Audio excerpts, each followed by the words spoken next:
Yeah. I'm actually going to properly review the 2017 Dodge Journey Crossroad. Yeah, a few weeks later, it still sucks.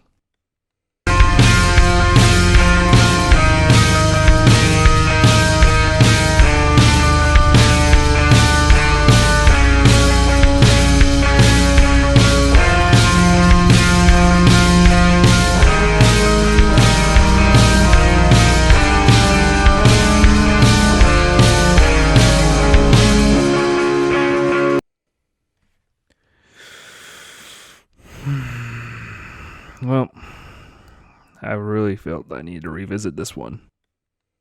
I kind of did a joke review of the Journey that I really don't feel properly relayed my full thoughts on it. And that video got a lot of dislikes. But, hear me out. You're going to hear a lot of ranting on this one. The Dodge Journey is one of those automotive anomalies that has become a running joke on car Twitter just because of how old it is. Here is a piss-poor crossover that was first introduced in 2008 and puts on display all of the faults of the late 2000s Chrysler, and is still somehow sold in dealers to this day. It is still sold with a 4-speed transaxle that dates back to the K car.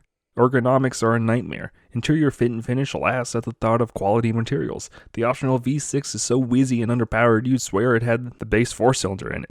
It is truly rental car hell, and for some reason you can still buy one in dealers in 2020. The Dodge Journey was Dodge's first crossover vehicle and Chrysler's second. It replaced the original Chrysler Pacifica in Chrysler's full lineup. It was introduced in late 2007 as a 2009 model and featured an extensive ad campaign as crossovers were beginning to become all the rage. This was culminated in a 1-2 marketing push that saw 2 different NASCAR cars sponsored by the campaign in the 2008 Daytona Speed Weeks. IndyCar superstar Dario Franchitti's one and only Daytona 500 attempt. He finished 33rd and 1 lap down in his Cup Series debut, and NASCAR and short track veteran Dennis Setzer's Camping World truck for Bobby Hamilton race in Virginia, where he'd fare much better and finished 10th in that race. It was all in the face of Chrysler's impending bankruptcy and bailout in early 2009. The Dodge Journey is a clear example of why Chrysler would fall from grace in the first place. The merger of equals between Chrysler and Daimler in the late 1990s would turn into a nightmare for Chrysler, as it was treated as the number 2 in the giant corporation.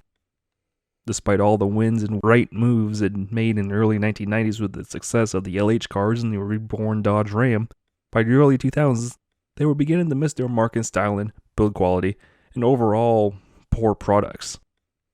This led to the sale of Chrysler to private equity firm Cerberus Capital Management in 2007, but this was simply a transition until Fiat came to save the day in 2009 post-bankruptcy.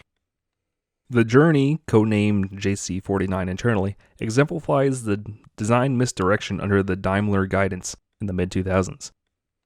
It's weirdly blocky while also trying to be swoopy. At the time, Dodge itself was also transitioning into everything's a muscle car with the reintroduction of the Charger, the Avenger, and the Magnum.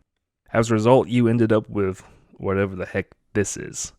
While most crossovers embrace the car-like curves of their architecture, the Journey laughs at it. Like the Pacifica, it looks more like a minivan minus the sliding doors. And this "it's not a minivan" styling absolutely hurts the ergonomics inside. Did you know that these had third-row seating? Yeah, they do. And this owner has never attempted to put someone back there until I tried to climb back there for obvious reasons. I'm a big dude, and I should have even been allowed there. But the seat almost touches the second-row seats. What child would fit back there? Ones without legs? And yeah, this third-row seating, whatever the heck it's supposed to be, was obviously tacked on so Chrysler could sell it as a minivan alternative, because minivans are so cool for hip family matriarchs. Despite its own flaws, the Grand Caravan at the time was a much better alternative to where the heck this mess is. The second row is okay, as it's all a small family would need anyways. The third row does fold flat for Jimmy's soccer gear or Tina's dance stuff. The kids also get these neat little cubby holes underneath their feet, so at least you get to keep their Nintendo DS games and accessories out of sight. And for markers when they get bored of color and decide to color the headliner because kids. And let's sit up front. How could they have gotten this so wrong? The cab forward designs of Chryslers of the 1990s? The ones that had touted impressive legrooms for their size? That's a long gone thing of the past. Legroom is at a premium in the Dodge Journey.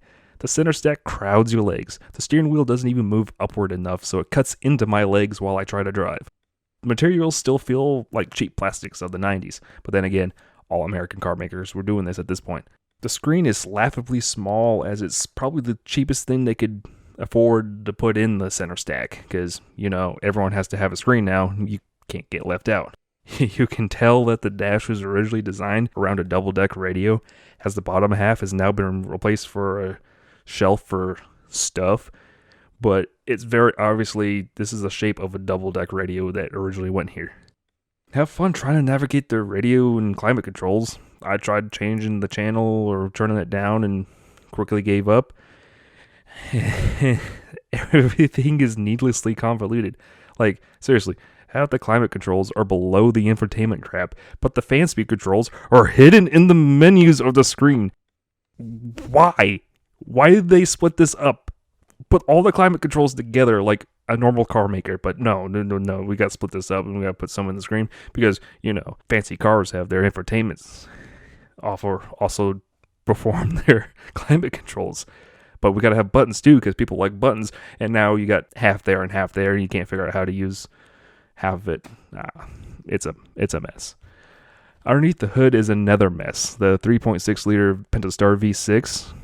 This is decent in Jeeps. It supposedly has 283 horsepower, 260 foot-pounds of torque, but considering my Pathfinder puts out similar numbers and feels nimble, this feels like a 15-year-old black lab that just ate a bunch of people food and just wants to sleep all day. The 6-speed automatic has its gearing spread out far as possible for efficiency, I guess. I couldn't tell you anything about the steering or handling because honestly it was forgettable, and all I could think of was when you hit the gas, nothing happened, and I'm just hoping I don't get hit while trying to get onto the highway. It was that bad. And this is the higher powered, was the higher powered option. The V6 option, along with the all-wheel drive and the 6-speed automatic, were cut for the 2020 journey. For 2020, all you get is the 2.4 liter World i4 that produces only 173 horsepower, so I hate to feel how bad that feels in this thing. Front-wheel drive, and a 4-speed automatic transaxle. That's right. 2020. You can still get a car with a 4-speed. The 4.0 TES is the latest update of Chrysler's venerable Ultra Drive, which has been in continuous production in one form or another since 1989. Why?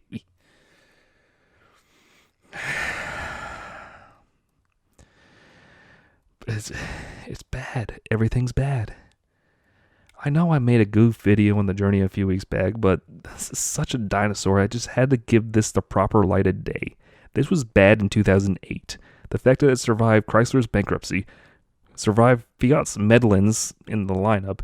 They even gave it a refresh and sold it overseas as the Fiat Fremont because they needed a large SUV of their own for over there. The fact that it's surviving well past 2020 is a testament only because it's incredibly cheap to build, and then they can sell a boatload of them to rental fleets. Fiat Slur is strapped for cash, so new models have been slow to come forward other than new Jeep Wranglers and Ram trucks. But if you've kind of noticed, the rest of Fiat's lineup is aging. Or Fiat Chrysler's lineup is aging. Sure, they've cut the slow-selling Dart and 200, but the Journey just happens to still make them money. Fiat Chrysler Automobiles has been able to take a bad crossover and sell it with minimum changes for 12 years now because it sits in that cash cow third row SUV segment.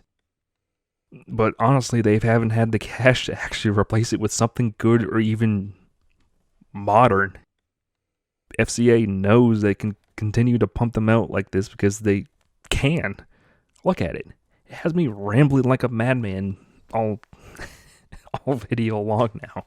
I hate this thing. I said it before, but it was bad in 2008, and it has transcended past bad into something I can't even describe. It's a joke. Why has this made it to 2020? The only reason it doesn't get talked about more is probably because it's a third row crossover. Most people probably even forgotten it still exists on showroom floors to this day. The 2017 Dodge Journey Crossroad is just bad. It was bottom of the barrel bad in 2008, and it's a miracle it has made it this far. It's giving me a headache. That's enough rambling for tonight. Next time, I'll show you what a third row crossovers should be, and that third row crossovers don't have to be a miserable experience for your family. Have a good night, everyone. Thank you once again for sitting through another Wookie Drives. I just had to give this car a proper review. I tried doing that goof with it a few weeks ago, but no, I just really had to vent. Sorry, Chris and Jessica of Statesville, North Carolina, but it's been picking at the back of my mind since that original video. I'm sorry. Anyways, if you have a car you'd like to see on the show and you happen to be in the Charlotte, North Carolina area, you can submit it by messaging the official channel Facebook page at facebook.com/WookieDrives. Anyways, be sure to follow my Twitter and Instagram at WookieAutomoTV for more Wookie shenanigans. Be sure to hit that like button in the corner, leave a comment. Any feedback is good feedback. Be sure to share this video with your friends if you feel the need to, and hit that subscribe button to see more of these ranting raves or praises. They can't all be that Mustang. Anyways, lastly, thank you so much once again for watching, and have a good night. Hopefully it's better than the Dodge Journey.